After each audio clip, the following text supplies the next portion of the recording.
Gold trusted gold buyers తాకట్టులో ఉన్న బంగారాన్ని విడిపించి ఈ రోజు ఉన్న మార్కెట్ ధరకే కొనబడును. మరిన్ని వివరాలకు సంప్రదించండి 7771077720.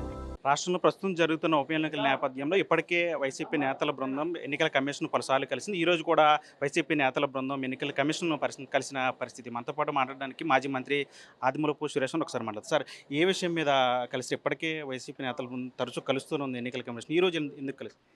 ఈ రాష్ట్రంలో శాంతి భద్రతలు ఎంతగా క్షీణించాయో, వ్యవస్థలు ఎంతగా ఈ యొక్క ప్రభుత్వం నిర్వీర్యం చేసిందో, దేని మీద కూడా ఈ రాష్ట్ర ప్రజలకు కానివ్వండి, ప్రతిపక్షాలకు కానివ్వండి నమ్మకం లేని పరిస్థితుల్లో రాజ్యాంగబద్ధంగా నిర్వహించాల్సినటువంటి ఎన్నికలు, అవి కూడా స్థానిక సంస్థల ఎన్నికల్లో కూడా ఇన్ని అవకతవకలు జరుగుతూ ఉంటే, అసలు ఎన్నికలు నిర్వహించే చిత్తశుద్ధి ప్రభుత్వం మీద లేనప్పుడు పోలీస్ వ్యవస్థ, ముఖ్యంగా రెవెన్యూ వ్యవస్థ, ఇవన్నీ కూడా ఏకపక్షంగా వ్యవహరిస్తున్నప్పుడు ఇక ప్రతిపక్షాలకు వేరే దారి ఏముంటుంది చెప్పండి?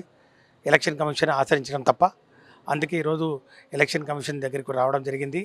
ముఖ్యంగా రెండు విషయాలు. నిన్న పులివెందుల జడ్పీటీసీ ఉప ఎన్నికకు జరుగుతున్నటువంటి పరిస్థితుల్లో వైసీపీ నాయకులు, ముఖ్యంగా చట్టసభల్లో ప్రాతినిధ్యం వహిస్తున్నటువంటి ఎమ్మెల్సీ రమేష్ యాదవ్ గారికి, అట్లాగే వైఎస్ఆర్ కాంగ్రెస్ పార్టీ సీనియర్ నాయకులు వేల్పుల రాము గారి మీద దాడి చేసినటువంటి పరిస్థితులు, అంటే హింసను ప్రోత్సహిస్తూ ముఖ్యంగా హత్య రాజకీయాలకు తెరలేపుతున్నటువంటి ఈ కూటమి ప్రభుత్వం చర్యలకు వ్యతిరేకంగా దానికి తీవ్రంగా ఖండిస్తూ ఎలక్షన్ కమిషన్ ఆశ్రయించడం జరుగుతూ న్యాయం చేయాలని చెప్పి కోరుకోవడం.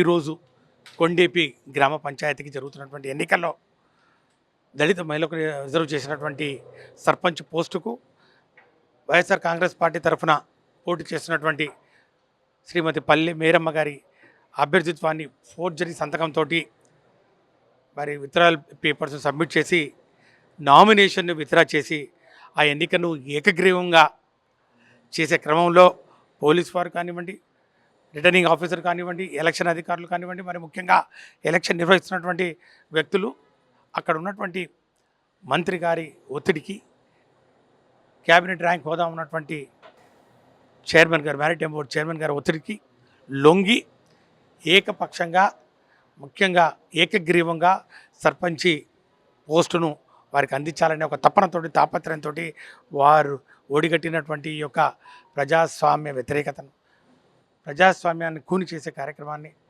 వైఎస్ఆర్ కాంగ్రెస్ పార్టీ తీవ్రంగా ఖండిస్తూ ఈరోజు ఎలక్షన్ కమిషన్ ఆశ్రయించడం జరిగింది. ఎలక్షన్ కమిషన్కు సాక్షాత్తు మేరమ్మను అభ్యర్థిని తీసుకొచ్చి, ఆ సంతకం నాది కాదు, ఈ సంతకం నేను ఆ రోజు పెట్టడానికి నేను లేను, నేను పోటీలో ఉన్నానని చెప్పి ముందు రోజే పేపర్ స్టేట్మెంట్ ఇవ్వడం జరిగింది. ముందు రోజే ఎలక్షన్ కమిషన్కు, కలెక్టర్ గారికి, పోలీస్ గారి, డిఎస్పీకి, ఎస్పీకి, ఐజీకి, డీజీపీకి అందరికీ కూడా విన్నపాలు చేసుకోవడం జరిగింది. ఈ యొక్క మా సంతకం ఫోర్జరీ చేస్తారు, మా యొక్క నామినేషన్ను విత్డ్రాల్ చేస్తారు, మీరు దయచేసి వాటిని యాక్సెప్ట్ చేయొద్దండి, వ్యక్తిగతంగానే మమ్మల్ని పిలవండి, మేము ఉన్నాం అని చెప్పి మేము అడిగి వారికి విన్నపాలు చేసి, నేను సాక్షాత్తు ఆఫీస్కి వెళ్తే నన్ను రానియకుండా అడ్డుకున్నటువంటి పరిస్థితి, ఇవన్నీ కూడా ఎంత దారుణంగా ఉన్నాయంటే, ఈ యొక్క ప్రభుత్వం ఎన్నికలకు పోవడానికి మొహం చాటేసింది. ఎన్నికల్లో పోటీ చేయడానికి సిద్ధంగా లేదు. వారు అందించినటువంటి పరిపాలన ఈరోజు ప్రజల వ్యతిరేకతను మూటగట్టుకుంది అనడానికి నిదర్శనం అని చెప్పి కూడా మనం చేస్తాం. నిన్న పులివెందుల్లో కూడా జరిగిన ఘటన చూసాము. ఎమ్మెల్సీ మీద దాడి చేయటం, డిఐజీఏ ఇక్కడ మేము రాకపోతే కనుక తలకలు వేసిపోయానంటే వ్యాఖ్యలు ఎట్లా చూస్తారండి? అంటే రాజకీయం, ముఖ్యంగా డిఐజీ వ్యవస్థ అది ఒక రేంజ్ వ్యవస్థ, అంటే 2-3 జిల్లాలకు అధిపతి అయినటువంటి ఒక అధికారి. ముఖ్యంగా ఎవరైతే ఈ వ్యాఖ్యలు చేశారో ఆ అధికారి మీద గతంలో కూడా కంప్లైంట్ ఉన్నటువంటి పరిస్థితి మనం చూస్తూ ఉన్నాం. ఆ అధికారి ఈ విధంగా మాట్లాడుతుంటే, మా నాయకుడు జగన్మోహన్ రెడ్డి గారు గతంలో ఇచ్చినటువంటి ప్రెస్ మీట్లో ఆయన చేసినటువంటి వ్యాఖ్యలు అవి నిజం కాదా, వాస్తవం కాదా అని చెప్పి నేను ప్రశ్నిస్తూ ఉన్నాను. ఈరోజు ఈ యొక్క కుటుంబ ప్రభుత్వం, ఈరోజు మీరు పోలీస్ వ్యవస్థను ఏ విధంగా మీ యొక్క పార్టీ కార్యకలాపాలకు, మీ యొక్క స్వార్థ ప్రయోజనాలకు వాడుకుంటున్నారో, ఈ పులివెందుల ఉప ఎన్నికల్లో పోలీసు వ్యవహరిస్తున్నటువంటి తీరు, వారు స్పందిస్తున్నటువంటి విధానం, ముఖ్యంగా ఒక ఎమ్మెల్సీ మీద దాడి జరిగితే ఆయన ఆసుపత్రిలో అడ్మిట్ అయ్యి ఆయనకు జరిగినటువంటి ఆ యొక్క గాయాలకు కుట్లేసే వీడియోలు, క్లిప్పింగ్స్ కనపడుతుంటే, వేల్పుల రాము రక్తం సిక్తమై హాస్పిటల్ అడ్మిట్ అవుతుంటే గాయాలు కనపట్లేదు అని చెప్పడం, ముఖ్యంగా వారు 100 మంది వీడి మీద దాడి చేసి రాడ్లతోటి వీరి మీదకి మరి దాడికి తెగబడినప్పుడు, తల మీద గాయాలైనప్పుడు, ఇలాంటి పరిస్థితుల్లో ప్రజలకు మరి ముఖ్యంగా మనం ధైర్యం ఇవ్వాలి.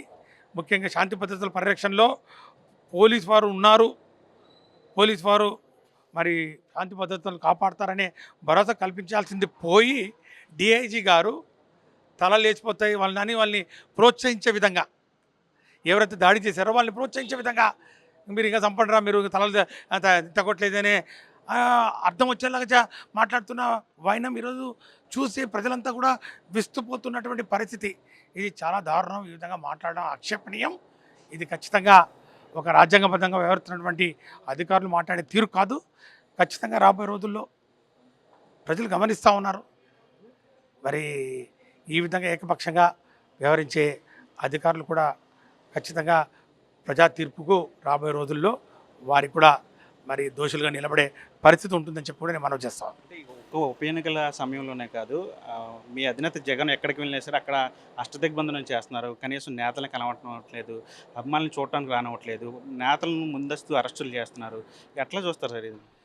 ఇది కూటమి ప్రభుత్వం ఈ 14 నెలల పరిపాలనలో శాంతి భద్రతలు రక్షించడంలో పూర్తిగా వైఫల్యం చెందింది. ఈ రాష్ట్రంలో జరుగుతున్నటువంటి అరాచకం, ఒక అటవిక పాలన, ఒక నియంత పరిపాలన కనపడతా ఉంది మనకు. జగన్మోహన్ రెడ్డి గారు రైతుల పరామర్శించిపోయినా కూడా, కార్యకర్తల మీద దాడులు జరిగినప్పుడు వారి పరామర్శించడానికి వెళ్ళినా కూడా ఈరోజు వేల సంఖ్యలో ప్రజలు వచ్చి ఆయనకు విన్నపించుకొని, ముఖ్యంగా ఈ 14 నెలల కాలంలో ప్రజలకు ఏమీ జరగలేదు. రైతులకు కానివ్వండి, మహిళలకు కానివ్వండి, విద్యార్థులకు కానివ్వండి, మరి నిరుద్యోగ యువత కానివ్వండి, వారు ఎంతో ఆశలు పెట్టుకున్నటువంటి ఆ పథకాలు ఏవి నెరవేరటం లేదు.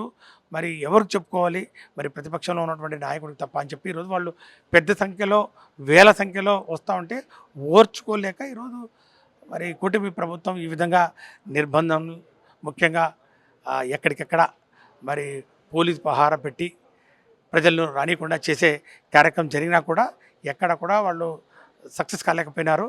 మీరు అది పొదిలి కానివ్వండి, నెల్లూరు కానివ్వండి, కుప్పం కానివ్వండి, వేల సంఖ్యలో ప్రజలు ఏ విధంగా తరలి వస్తున్నారో దానికి ఇది ఈ రాష్ట్ర ప్రభుత్వం మీద, ఈ ముఖ్యంగా కూటమి ప్రభుత్వం మీద ఈ ప్రజలు చేస్తున్నటువంటి తిరుగుబాటుగా మనం భావించవచ్చు.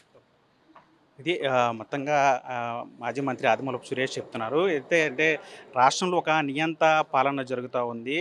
ఉప ఎన్నికల్లోనే కాదు, మొత్తం వైసీపీ మీద రాష్ట్ర ప్రభుత్వం ఒక అరాచక పాలన సాగిస్తున్నట్లు తెలుస్తోంది. ఇప్పటికే కూటమి పాలనకు సంబంధించి ప్రజలంతా కూడా విస్తుపోయి ఉన్నారు. అందుకనే జగన్ బయటకు వస్తే లక్షలాదిగా ఆయన చూడటానికి తరలి వస్తున్నారు. కానీ వారి మీద కూడా హింసాకాండ చేస్తున్న కూటమి ప్రభుత్వం చెప్తాను. అంటే కొండపి గ్రామానికి సంబంధించి సర్పంచ్గా పోటీ చేసినటువంటి పల్లె మేరీ కూడా మనతో పాటు ఉన్నారు. ఒకసారి మాట్లాడదాం. అమ్మ, మీరు సర్పంచ్గా పోటీ చేసి నామినేషన్ వేశారు. కానీ మీ నామినేషన్ కూడా మీ సంతకం ఫోర్జరీ చేసి విత్డ్రా చేశారు. ఎట్లా చూస్తారు సార్? దళితులం అండి మేము. దళితుల్ని ఇప్పుడిప్పుడే ఎదగడానికని చెప్పి ప్రయత్నిస్తున్నారు. ఆ దళితుల్లోనే ఈ పిచ్చుకులు లాంటి వాళ్ళు, వాళ్ళ క్రింద మేమెంత అని వాళ్ళు అనుకుంటున్నారు కదా, అలాగే భావించి కదా దళితులందరినీ ఈ విధంగా చేస్తున్నారు. పిచ్చుకల మీద బ్రహ్మాస్త్రం వదిలినట్లుగా మా మీద ప్రయోగించడం అది మాత్రం న్యాయం కాదు. విత్డ్రా చేసుకోమని మిమ్మల్ని బెదిరించండి. ఏ రకంగా బెదిరించారు సార్? మామూలుగా మనీ పరంగా కానీ, డబ్బు ప్రలోభాలు చాలా చూపించారు. మీరు ఏదడితే అది చేస్తాము, మీరు వచ్చి సంతకం పెట్టండి ఎక్కడున్నా. అంటే నేను ఊరిలో లేను కాబట్టి ఎక్కడున్నా వచ్చి నాకు సంతకం పెట్టమని చెప్పి మా వాళ్ళని, పిల్లల్ని బెదిరించి చాలా చేశారు. పిల్లలు భయపడిపోయి నువ్వు ఎక్కడున్నావు, రామ్మ అని చాలా ఏడ్చి గందరగోళం చేశారు. మీరు ధైర్యంగా ఉండండి అమ్మా, మనం ఇప్పుడిప్పుడే ఎదగాలన్న ఇదిలో ఉన్నాము, మీరు ధైర్యంగా ఉండండి అని పిల్లలకి నేను ధైర్యం చెప్పుకొని, నేను కూడా నాకు నేనే ధైర్యం కూడగట్టుకొని తీరా పోటీలో ఉంటాను. నేను 3 గంటల వరకు ఉన్నాననే, 5 గంటల వరకు నేను పోటీలో ఉన్నాను అనుకున్నాను. తీరా చూసేసరికి నేను ఆ ఊరిలో లేను, అక్కడ లేను. నేనేదో హాస్పిటల్లో ఉన్నానని, బాగలేదని చెప్పి మరి నాకు నేనే సంతకం పెట్టానని చెప్పి వాళ్ళు నా విత్డ్రా ఫామ్ తీసుకెళ్ళి వాళ్ళకి ఇచ్చారట. నాకైతే తెలీదు. ఇప్పుడు ఎన్నికల అధికారి గారైనా నేను అలా ప్రశ్నించేంత ఇదిగా దాన్ని కాదు, కానీ కనీసం ఒక మాట ఫోన్లోనన్నా మాట్లాడిచ్చేచ్చు కదా. అభ్యర్థి క్యాండిడేట్తో మీరు బాగాలేదన్నారు, ఆవిడతో చెప్పించండి అని ఒక మాట అడగచ్చు. అది కూడా ఏం అడగలేదు. నేను మాత్రం నాకు పోటీలో ఉండాలని, ఎన్నికలు జరగాలని, ఓటింగ్ జరగాలని కోరుకుంటున్నాను. న్యాయం చేయవలసిన కోరుతున్నాను. అంతే. ఇది ఉప ఎన్నికలకు సంబంధించి రాష్ట్రంలో జరుగుతున్న పరిస్థితుల మీద ఇప్పటికే వైఎస్ఆర్సీపీ సంబంధించిన నేతల ముందు ప్రతి 2-3 రోజులకు ఒకసారి ఎన్నికల కమిషన్ కలుస్తున్న పరిస్థితి. ఈరోజు కూడా కొండపి గ్రామ సర్పంచ్ ఎన్నికలకు సంబంధించి కూడా కలిసిన పరిస్థితి. అక్కడ పోటీ చేసినటువంటి పల్లి మేరీ అనేటువంటి అభ్యర్థి మీద ఆమె సంతకాలను ఫోర్జరీ చేసి ఆమెను ఎన్నికల పోటీ నుంచి విత్డ్రా అయ్యేలాగా చేశారు. ఇది కరెక్ట్ కాదు. మళ్ళీ అక్కడ ఎన్నికలు రద్దు చేసి మళ్ళీ నోటిఫికేషన్ ఇచ్చి అక్కడ ఎన్నికలు నిర్వహించాలని చెప్పి, సారి నిష్పక్షపాతంగా ఎన్నికలు నిర్వహించాలని చెప్పి నేతలందరూ కూడా కోరుతున్న పరిస్థితి కనిపిస్తుంది. ప్రస్తుతం మనీ ఆర్టీవీ విజయవాడ నుంచి. తెలుగులో న్యూస్ కి ఫాస్టెస్ట్ యాప్ ఇప్పుడు టోటలీ న్యూ అవతార్లో జస్ట్ 5 సెకండ్స్ లో కంప్లీట్ న్యూస్. సోషల్ మీడియాలో ట్రెండ్స్ కి one stop solution. Live TV app voice search option తో ఇప్పుడే డౌన్లోడ్ చేయండి లేదా అప్డేట్ అయిపోండి. యాప్ లింక్ డిస్క్రిప్షన్ లో ఉంది.